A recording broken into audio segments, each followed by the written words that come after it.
I've spoken with so many creators who want to make an online course, but they're struggling to come up with an idea. They'll say things like, what can I teach that people will actually pay for? In this video, I'm going to show you 3 tested and proven ways to come up with a profitable idea for your online course. The first thing that you should do when you're trying to come up with a course idea is to think about, what are you already helping people do? Are you a consultant that's already being paid for your expertise in something? That's a fantastic idea because it's already validated. People are already paying to have that problem solved for them.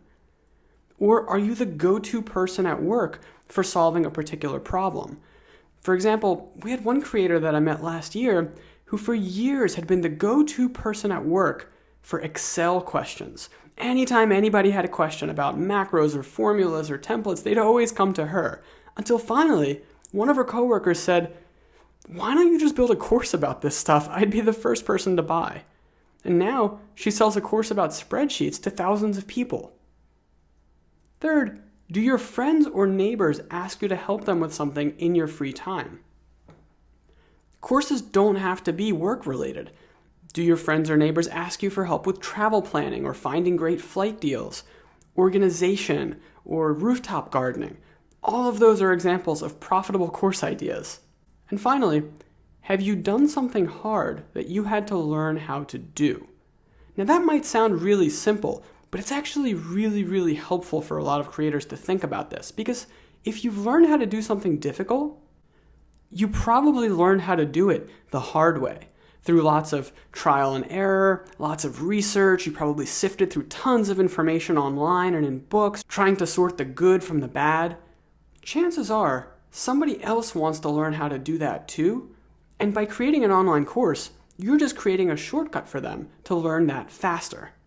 The second way to come up with a course idea is to survey your audience. If you have an email list or a social media following, or even a group of friends that you think might represent that market that you might be selling your course to, you can start with them. Think about the broad topic your course might fall under. It might be design or programming or marketing or business or productivity or one of a million things, but just think about that broad topic and then ask some open-ended questions about how people approach that topic. For example, tell me about your experiences with blank. Tell me about your experiences with design, programming, marketing. What is your biggest challenge with blank? Now we're getting into the problems that we can solve for people with a course. And finally, how are you currently dealing with those challenges? Now this is a really important question because we all have challenges that we kind of think, I'm not going to do anything about that. It's a bummer, but I'm not going to act on it. Those are not good ideas to build courses about because people aren't motivated to solve those problems. But if you find that people are already buying and reading books or looking for articles or paying consultants or even buying courses on a topic, that's a great course idea because it's already validated. You know people want a solution and they're willing to pay and to work to get it. Now you can do these surveys via email or with a form, but the best way to do it is live, either in person or on the phone or on a video call. The answers that you get will be so much more open and honest. And remember, when you hear something interesting, dig deeper. Ask the person why they feel a certain way about something, or say, that's interesting. Can you explain that to me a little bit? The deeper you go, the more you'll understand the true challenges that someone is facing that you'll need to solve for in your online course. Let's say you're trying to find out why somebody dislikes a particular thing. Let's use cooking as an example. You're trying to create an online course about cooking and you've talked to somebody who says they find cooking hard or intimidating.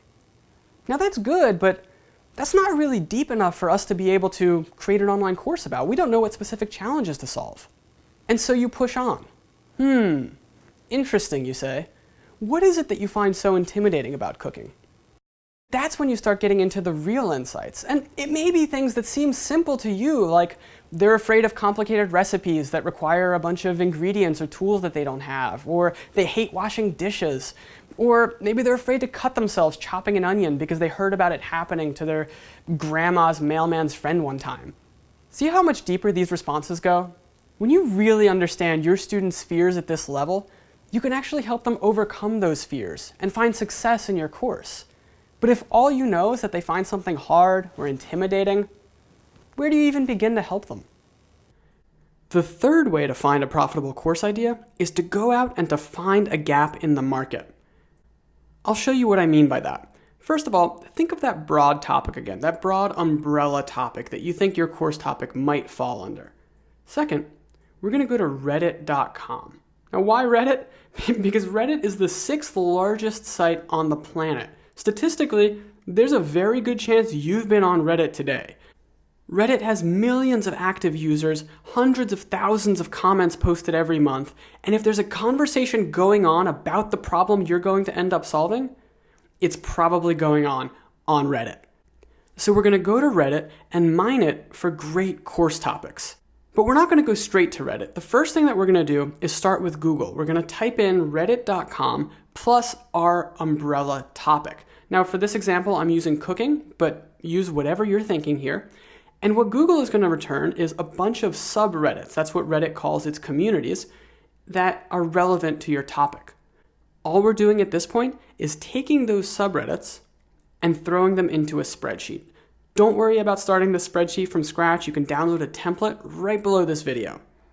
So we're taking these subreddits, we're throwing them all into a spreadsheet, and then we're going to go to Reddit itself and do the same thing. We're going to search. Search for our topic and see what subreddits Reddit recommends. Click on Next. Try to build a list of 10 or 15 of these subreddits that we can mine for ideas. Next, we're going to go into each of these subreddits and do some searching. We're going to use some search terms that indicate that somebody might be struggling with something, that indicate that there might be a problem that we can help solve. Here are some examples. Suggestions. How do you? How can I? I can't stand. I'm struggling with. Can someone help? Please help me. Any tips? Now remember, when you use these search terms, especially the ones that have multiple words, search in quotes because that's going to give you an exact phrase match. Now here's an example of what happens when I search for suggestions on the Ask Culinary subreddit. This is one of the subreddits that Google returned as a popular cooking subreddit. I get some really interesting course ideas. Dish suggestions for somebody with dietary restrictions. Getting more protein from beans in a way that's not bland and boring. Looking for tips to improve food presentation. These are all potentially excellent course ideas. Now look at how many comments are in some of these threads. 89 comments, 973 comments. That's a topic that people get fired up about. And the more fired up people get about a topic, the more emotional they get about it, the more likely that there's a course idea waiting in there that people will get excited about buying. This strategy is really simple, but it's really powerful. Just repeat this process with all of the subreddits you found, and in no time, you're going to have a list of 10, 15, 20, 25, or even more possible ideas for your next online course. Just grab that idea generation template below this video, and you'll be ready to get started. As you can see, there are many ways to come up with both impactful and profitable course ideas. I hope you give these a try.